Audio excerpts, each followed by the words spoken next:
duggee ci suñu ay mbir interne dañ koy ñaawlu dañuy naan ko way ñoom nañu lijjanti seen problème est-ce que tey du doon lu paradoxal que ñu wëlbatiku demaat ci ñi nga xamante ni ñoom nañuy ŋaññi souvent tey jii bu comité international defoon benn voilà message di féliciter Macky Sall ñu bëri dañuy naan ingérence la nañu lijjanti seen bopp Awa Diop Ndiaye ak Moustapha.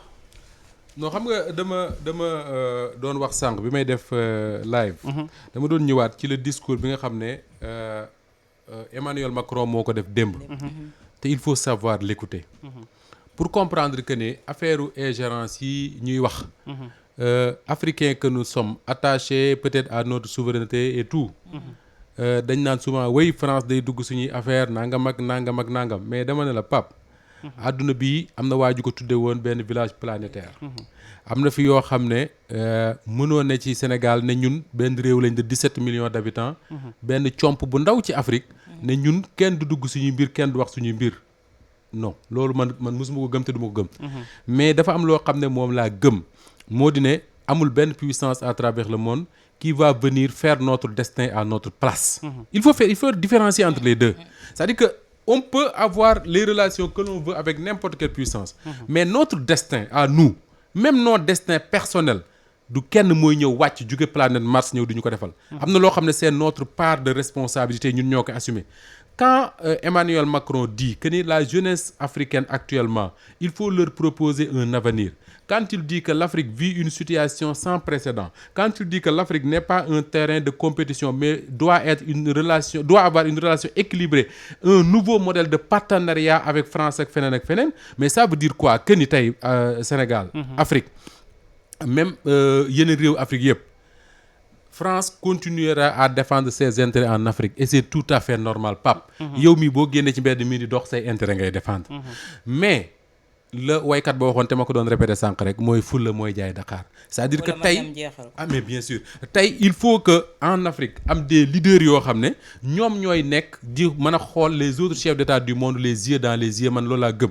te am na benn Sénégalais bi moo koy wax léegi maa ngi koy nuyu Ndiogu ma nga ca Marseille di wax ne France bi ñu déggee ñu naan Burkina Faso Mali ak ban réew non Burkina Mali am na beneen réew laa ils sont trois que ni ils sont en train de réfléchir comment faire pour être une Guinée pour faire une confédération wala une fédération. mais loolu su ko France dee dégg dafay xam ne y a quelque chose qui change en Afrique.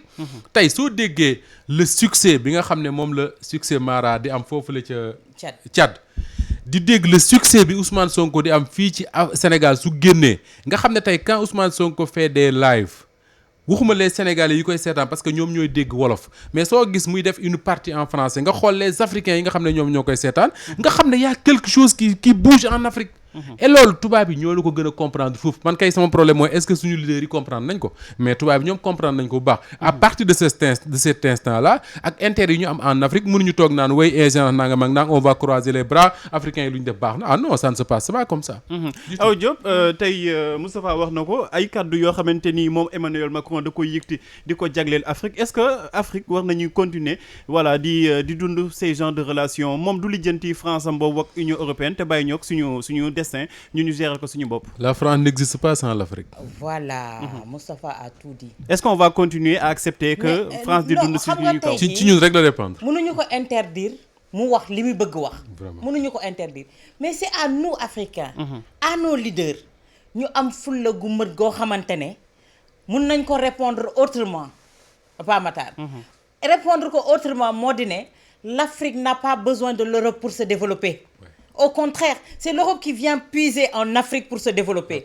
Europe seen survie mi ngi dépendre ci Afrique. te ñun africains ñoo ko war a xam bañ continuer di def acte d'allégeance surtout nos leaders. xam nga tey jii lan moo ci neex la population africaine a pris le dessus sur ses leaders. La population africaine est beaucoup plus clève maintenant que ses leaders. parce que ces leaders yooyu ba léegi dañ defoon ne li woon ca maam di dem def acte d'allégeance ca ña nga xamante ne ñoo di réew tugal suñ la applaudiree nga ne xoolal Macron sax moom moo ma tàccu. loolu ndaw Afrique gëmatuñu loolu. Pape Matar et tu entends les discours un peu partout en Afrique. rawatina si jeunes yi nga xamante ne dañ ne c'est des lanceurs d'alerte des activistes dem nañu ba réussir nañu li nga xamante ne moo di ne éveil des consciences si li nga xamante ne moo di seen peuple rawatina la jeune génération. mag ñi nga xamante ne dañu réfractaire woon sax tey jii fekk si nañ leen ci anam boobu. Pa Matar parce que tey jii li Moustapha wax xam nga dafa am benn union boo xamante ne union sacrée lañ koy tuddee mi ngi commencé xew. parce que da ngay gis keroog bi ñu attaqué ki nga xamante ne moo di Ousmane Sonko les Maliens se sont levés. Les Guinéens se sont levés un peu partout en Afrique. Ces jeunes activistes se sont levés pour dénoncer pour wax ne ñii ñoo war a yor Afrique ëllëg.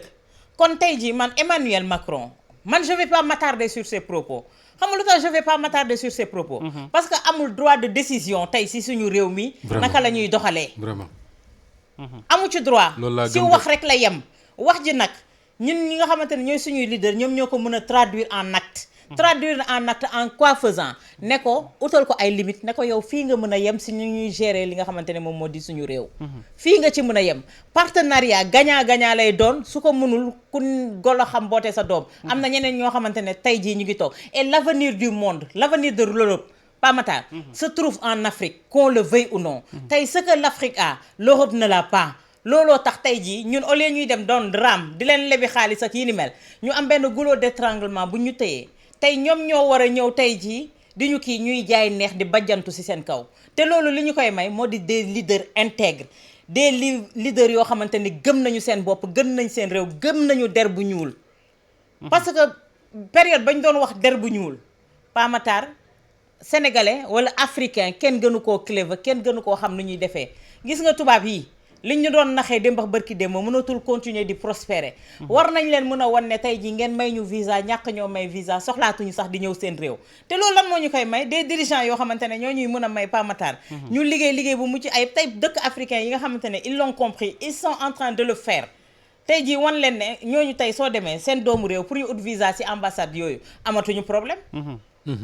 mais tey jii ñun ngay dem ci ambassade yi di daan visa ñu lay torox nga xaacu di xataraayu mu jaral la nga jël géej gi wala nga jël suuf si pour dem ci seen dëkk yooyu fekk ne yow richesse bi nga bàyyi sa réew ñoom ñi ngay ñëw di ko puiser pour développer seen réew et maintenant les jeunes africains commencent à le comprendre ci logique boobu la ñu war a continuer di def Macron woo keneen ak keneenoo nañu continuer di def Pa Matar mais partenariat bu ci mënti am gagnant-gagnant la amatul noggatu amatul suuxlu pour jël li nga xamante ne moo di suñu richesse te heureusement pour les jeunes africains ils commencent à le comprendre yaa ngi wax lu tax lettre bi ak yooyu mu mel ni chaque jour ñu ngi laaj suñu souveraineté Pa Matar bii lettre bi man gëw ma ne affaire du nu mu tuddati pour opinion interféré la non pour ñoom ñu nekk témoin de l'histoire luy am te aussi on a signé des conventions on a signé des partenariats mais awa le monde est devenu un village planétaire lii xew Sénégal aux États-Unis ñu ngi koy jot à temps réel moom laa lay wax ni xam nga da nga ne dafay mel ni voilà chaque jour ñuy laaj souveraineté te pourtant su wax jotee ñu ne la communauté internationale on les prend à témoin effectivement on les prend à témoin mais waxuñu leen ñu ñëw dugal seen loxo ci li nga xamante ne moo di suñu doxalinu réew. c'est cette même communauté rek moom moo doon condamné li xew ci Mali li xew ci Guinée ak feneen est-ce que tey communauté internationale boobu dañu leen jox suffisamment de crédit bu nekkee dañuy wax li nga xamante ne mooy défendre intérêt africain yi. mais Pa Matar. oui. Union européenne. oui. Nations Unies. oui. ñooñu chaque jour xam nañu fu seen cëggal guy yem. mais tey jii CEDEAO.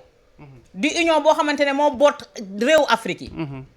ñoom lan mooy seen doxalin vis-à-vis des Africains tey ji li xewoon Mali ñoom naka lañ ci doxalee li xew Guinée naka lañ ci doxalee lu new Côte d'Ivoire naka lañ ci doxalee ak pété parloo bi nga xamante ne moom lañ ci defoon te pour défendre kan les intérêts des Européens lañ doon def te ñu ne ñun la ñu war a défendre ñoom ñoo ëlbatiku di ŋàññi seen société te tey est-ce que gis nga Nations Unies doxalee noonu est-ce que gis nga Union européenne doxalee noonu Pa Matar kon ñun ñoo war a xoolaat suñu bopp ñun ñoo war a xam ne njaamum jaam jeex na l'esclavage a été aboli depuis Mathusalem kon tey jii CEDEAO lañ doon xaar tey taxawaay bi nga xamante ne Union européenne mi ngi koy ndax CEDEAO tey doo mës a toog dégg mu interférer ci li nga xamante ne moom xew Ukraine ak Russie da ngay dégg ñu yëy ci yàbbi wala wax ci loo xamante ne tey jii en défaveur de qui et de qui xanaa pour bi dem ñaari leen Macron songee sax dañu yëkkati kàddu di jéem a faral Ukraine pour léser Poutine dem ñaari blé waaye Poutine du ñeexum ñebbe ñun nag suñu jàppee suñu bopp ñeexum ñebbe jël suñu kuréel yi di CEDEAO def ko léegi këyitu suukar c'est à nous Africains de nous remettre en cause quand même pas Matar. xam nga man dama la ci jox ñaar rek pour wax la France kenn mënu ko reprocher mu défendre ses intérêts gis nga Côte d'Ivoire boo seetloo dafa am benn temps ñu ne Alassane Ouattara wax na ne du nekk candidat à la prochaine présidentielle waroon am France da ko applaudir ñu dem ba ci biir ka Ouattara bëggoon a def candidat feebar faat décès.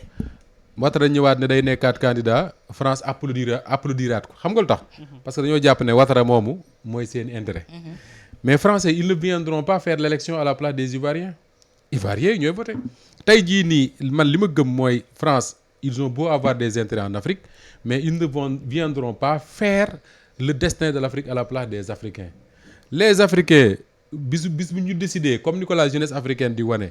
jël seen destin en main la France ne pourra qu'accompagner ça xam nga lu tax ma gëm ko Emmanuel Macron dafa wax ne la France n'est plus un précaré français. astafurlah l'Afrique n'est plus un précaré français. ba pare yokk ci ne en Afrique on peut avoir des amitiés des devoirs mais aussi des intérêts. et c'est important. ils ont des amitiés en Afrique ils ont des devoirs en Afrique mais ils ont des intérêts c'est réew day am intérêt.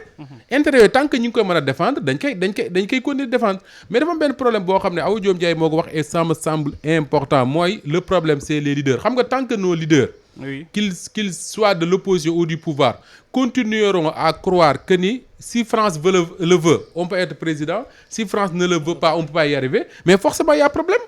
fi mu ne da ngay gis koo xam ne day nekk président gëm ne moom tant que mi ngi am le soutien de la France du mas a jóge ci bopp réew mi. yaa ngi dégg. am koo xam ne day wut réew mi gëm ne tant que demul rassurer la France du mën a yegg ci objectif bi mu bëgg mais tant que ñu ngi ci loolu duñ cercle boobu duñ ci génn. il faut des gens qui croient d'abord que ni. kiy joxe le pouvoir mooy le peuple laa ñu jàkkaar lool su leen ko joxee tant que ñi ngi koy exercer ci bëgg-bëggu peuple bi ci li nga xam ne mooy intérêt peuple bi amul keneen koy dindi. justement quel est l'intérêt donc lettre bi nga xamante ne Ousmane Sonko def na ko adressé ko à la communauté internationale vu que amul benn assurance bu mu leen war a jox peuple Sénégal moom mooy décider ban intérêt la am di saisir ñoo xamante ne wax naa ko léegi Mali li fa xew au départ dañ ko condamné woon ni que voilà nekkul loo xamante ne dañ koy encourager et pourtant peuple bi moom moo ko décidé de façon souveraine. Pape wax naa la bi may démarrer sànq. oui ne la.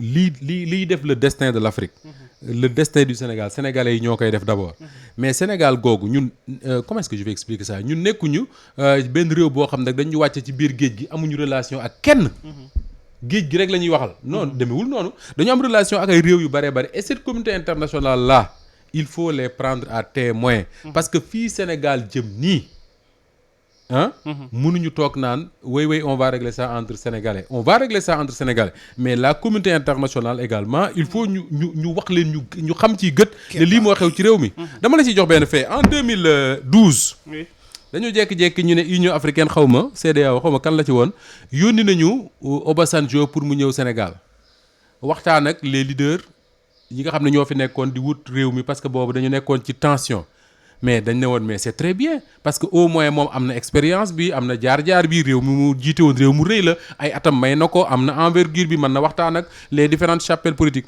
mais bi ñu jékki-jékkee dégg ñu ne Obasanjo nee na war nañoo daje fii ci Radisson Lawan je pense suma juumla ne fa lañ war a daje pour waxtaan comment faire pour dàq élection présidentielle mais ay sénégalais ñoo jóg ne ko bu ñu fontoo nag. d'accord bu ñu fontoo. élection yi ñun ñoo koy décider suñ bopp. jour boobu Awa Diop Ndiaye Sidi Lamine Niass fii la pointé wu à Walfadjri ay booru 18h suma juumul ak daal ci raxam ak benn jàllaay bu jaune. ñëw fii taxaw ne élection kenn du ko fi dàqe danañ voter dimanche sénégalais fal ki ñu bëgg a fal. adduna noonu lay doxee c'est-à-dire que am na loo xam ne da nga koy cër boo xam ne da nga koy joxe mais am na loo xam ne kenn du ko jox kenn réew moo koy téel boppam. Awa Diop dernier moo ñu jàll ci beneen sujet. non dafa am yenn yoo xam te ne Moustapha ni mu ko waxee question de souveraineté la. oui Pape Matar tey jii lu tax les gens se sont offusqués quand ils ont vu des soldats yoo xamante ne ay der yu weex la ñu nekk ci biir suñu ay takk der. les gens se sont offusqués. parce que loolu tamit question de souveraineté la nit du ko tayle question de souveraineté la tey jii suñu ndox mi ñu jël jox ko waa tugal. Sénégal dong nga gis li nga xamante ne yow yaa ko war a moomal sa bopp lépp ñu tayle ko. kon foofu la souveraineté di taxaw looloo tax tey jii ñuy toog naan diw de c'est le candidat de la France. xam nga yaa ngi koy dégg ci Amadou Ba. ñu naan diw c'est le candidat de la France. est-ce que c'est le candidat de la France qui doit passer? pourquoi est-ce que candidat boobu intérêt Sénégal moom moo ko tax a jóg.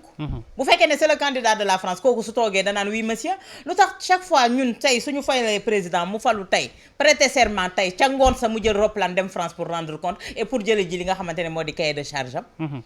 lu tax.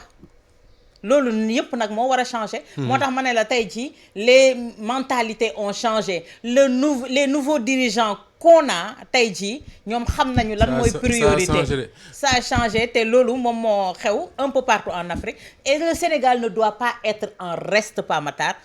ci li nga xamante ne moom moo di point boobu. Le Sénégal doit être totalement souverain. tey jii ce pays là véritable mine d'or. On a tout pour atteindre yenn level yi pas Matar. Et pourquoi on traîne le pas parce que ñun souveraineté googu yëpp dañ ko jël jox ko benn ay nit yoo xam te ne dañuy dem pour développer seen réew après ñun ñu ëlbatu ko dem fa nekk ay mendiants. Pourquoi ça? Ça doit cesser, ça doit s'arrêter. xam nga leen moom naa la ko wax te man loolu laa gëm mooy y a aucun Sénégalais parmi cette classe politique là boo xam ne dañ koy fal président dimanche lundi mu ne jeex na nañu français yëpp abal loolu amul. Il faut que les gens se rassurent par rapport à ça et les Sénégalais les Africains en général ne demandent même pas ça. Tout ce qu'ils demandent mooy li nga xam ne Macron moo ko wax démb te bu ko gëmul it ñu war ko gëmloo par force mooy ñuy traitante comme ay nawle. C'est tout ce qu'on demande. C'est pas autre chose. am na solo bu baax a baax ñuy nuyu Sénégalais yi ñuy suivre ci page